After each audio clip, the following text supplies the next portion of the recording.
Welcome to my home climbing wall. Let me show you around.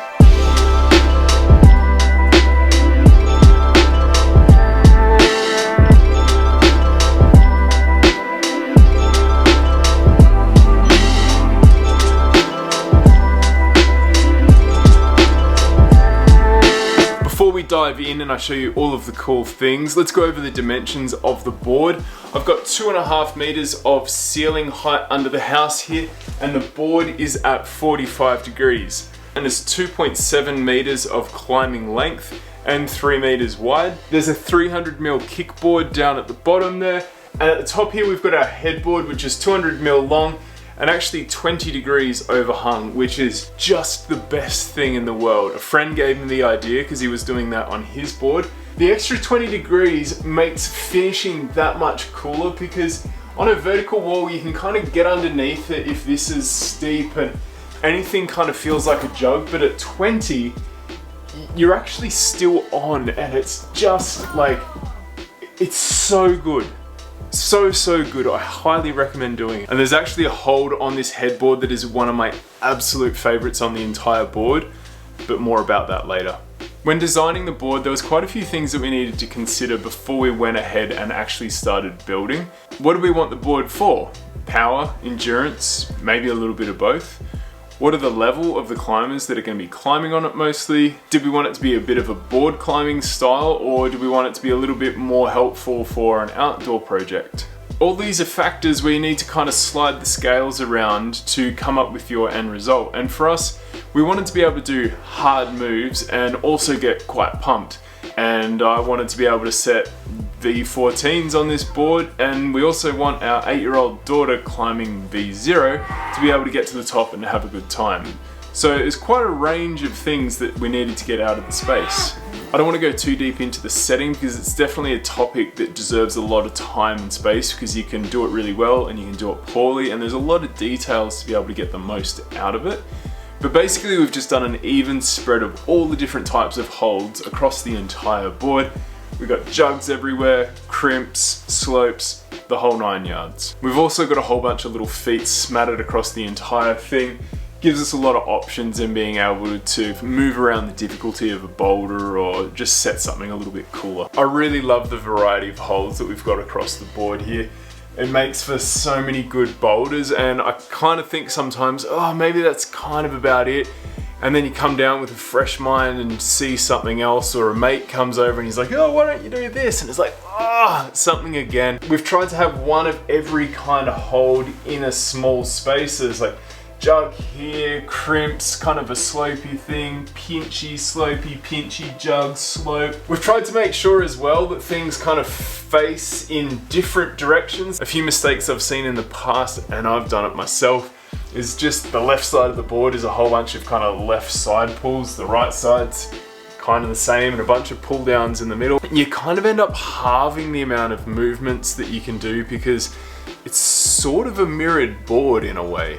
One of the things I absolutely love about this board is the features that we've got on it. I highly recommend it. If you can get some on your board, go for it. I've made some in the past and I've bought these ones. It adds so much variety and depth to the board climbing experience. Just a straight flat panel just becomes really one-dimensional, and the movement sort of becomes a bit repetitive and boring.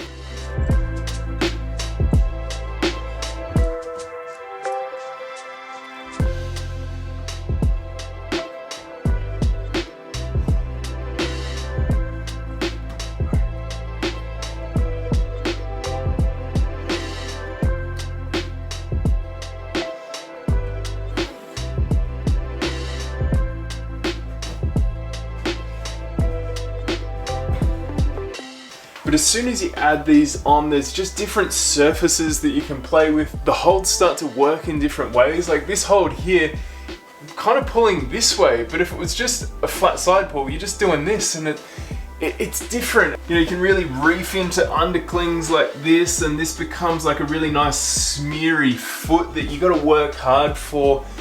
It's just like, it's so good. And especially too, if you've got a steeper board like my one, you can start to have holds like this thing that, imagine that on 45, it's not holdable. But on this, you end up with a surface that's like almost vertical and you can really get in underneath it. And this is actually one of my favorite holds on the whole board that would have been completely useless if it weren't for these features. 2 words of warning though with the volumes, don't get them too deep. By that I mean like not too proud from the wall. This one's 80mm, which is about 3 inches out from the wall. And it's quite easy to climb past, it's not obtrusive on the climbing experience. But if it came out any further, like let's say 200, so what, 8 inches from the wall, it becomes like this big thing that you kind of feel like you get stuck underneath it. Getting over the top of it is just a bit strange. And you can end up inadvertently creating a board of 2 halves. I've seen it happen and they really suck to climb on. I think the deepest ones we've got are about 120mm out from the wall. It's really nice. I wouldn't go more than 150. All my volumes are textured, which is quite cool. When you're standing on them for feet and all that, you really get to like have something to smear against. But when you go to grab the textured ones, kind of hurts. So maybe it would have been nice to get the non-textured ones for my hands, but you live and learn. They're still working and they're awesome. When I first started climbing, my favorite hold in the entire world was a full minced up crimp. Give it to me. I wanted to be able to hold the smallest things ever. And that's kind of evolved over the years, and now I'm quite a fan of the big fat grips. And perhaps the predominant hold across the whole board is something that's perhaps a little bit more open, or at least draggable. Which may sound counterintuitive, because if any of you know anything about the Blue Mountains climbing, you're pretty much doing this the entire time. And so why wouldn't you want to get better at that? But I felt like my open hand climbing was falling a long way behind. That deficit was becoming a little bit too far for my liking. And also I feel like when I'm getting outdoors enough and I'm nailing that crimp position all of the time, I don't want to then come into a training session and be nailing that same thing and just end up with overuse injuries. On that note, let's go through some of my favorite holds on the entire board. This big yellow one is up there as one of the best. Like it's made by Rubber Holds, an Australian company. Probably the thing I love most about it, apart from just being big and rad and cool, is that you can really change how hard the hold feels based on the feet that you're using. I've got it in some of my warm-up boulders and then some of my hardest projects as well. Just tweaking which feet you're using with it and what direction you're coming at it to and from. Like it's so versatile, and I really like that on a small space, having some versatility on each of the holds. Perfect. And I mentioned this one before, but this brown, like, so good. It's awesome. It's so hard to hold on to on some of my favorite boulders. I know it's not really a hold, but it's this whole cluster, like this black, I don't know what that is, a Revolution hold, I think actually. Like pinching this or a Sloopy Gaston or something, so awesome.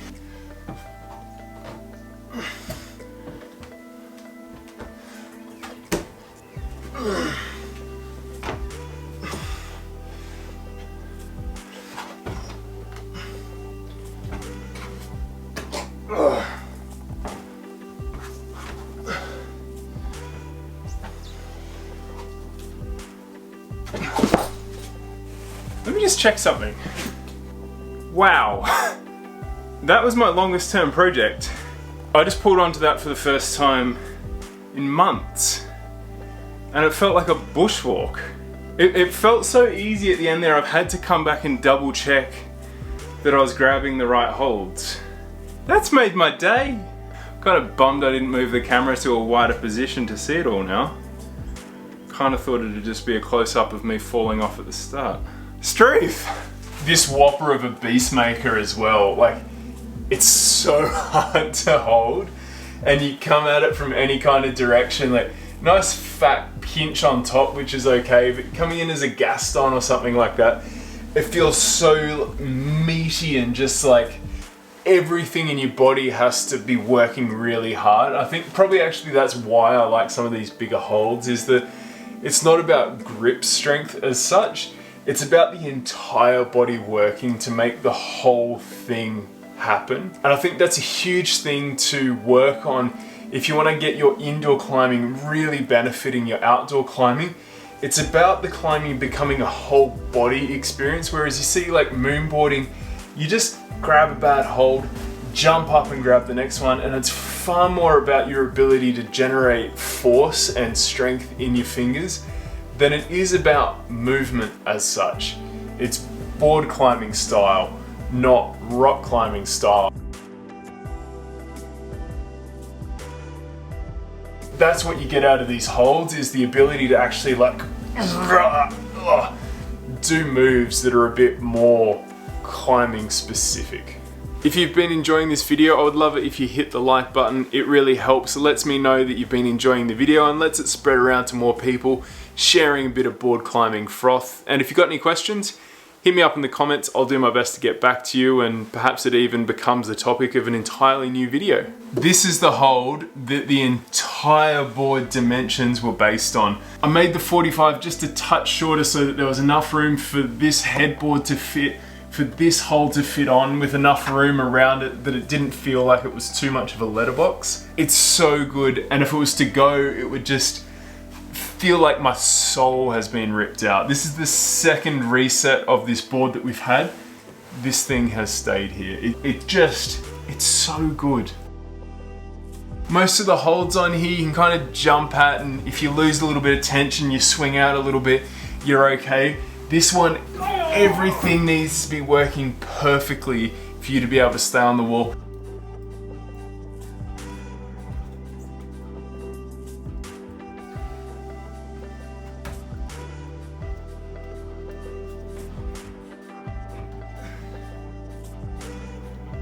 And even once you get it and you come in for the match, everything's got to be working so hard. Pull in and just,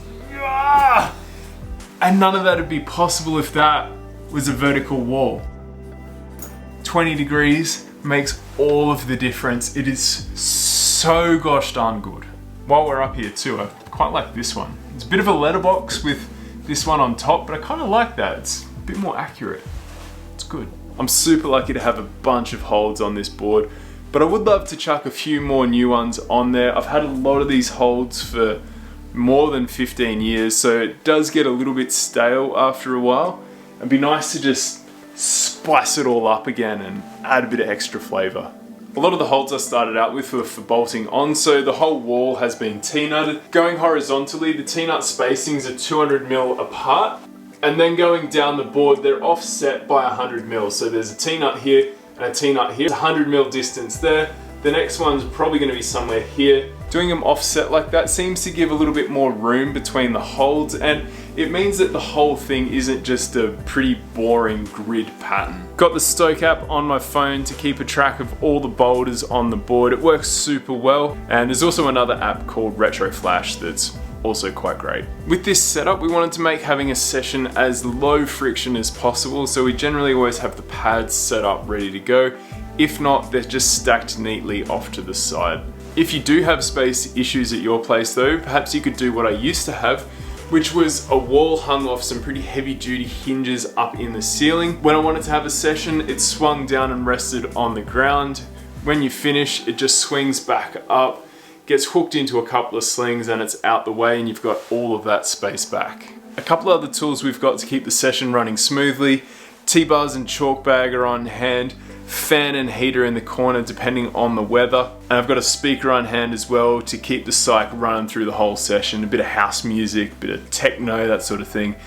Except the only problem is that this is a bit old and the Bluetooth just keeps dropping out and the mood just dies. It's a bit sad. Probably need a new one.